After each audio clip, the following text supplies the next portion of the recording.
Welcome to this technical guide on the Surface Pro 8. We are Kelatos Informatica, specialists in technical repair. We collect your device from your doorstep, carry out a free diagnosis, and send you a quote before any repair. No phone calls, no trips to the shop. We are based at Calle Joaquín María López 26, Madrid. Convenient, transparent and professional. Link in the description.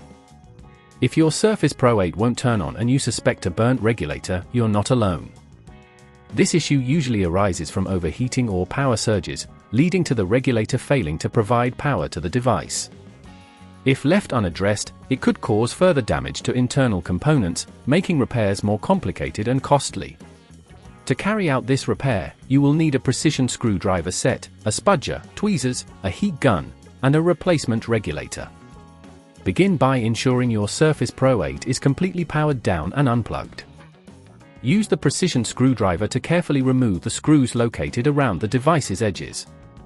It's important to keep track of these screws as they are of different sizes. Next, gently use the spudger to pry open the device, starting from the corner.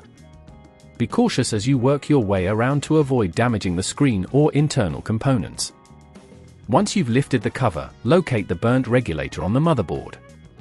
This component is typically near the power input, identifiable by its burnt markings.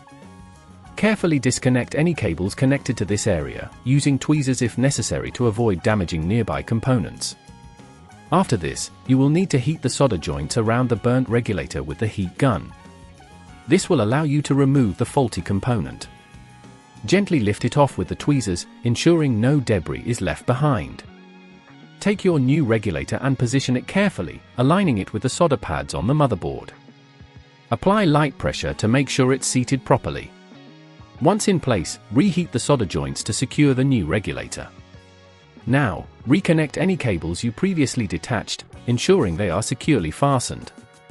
Before closing the device, it's a good idea to check that everything is in order. If at this point you feel it's getting too tricky, remember that at Kelatos we collect your device from your door and return it fully repaired. Once you're satisfied everything is back in place, reattach the device cover and secure it with the screws you removed earlier. Power on your Surface Pro 8 to ensure it's functioning correctly. To prevent this issue from recurring, keep your device in a cool, dry place and avoid using it while it's charging for extended periods. Regularly check for software updates that may enhance power management. If you'd rather not risk damaging your device, at Kelatos we collect, repair and deliver back to your door anywhere in the UK. Link in the description.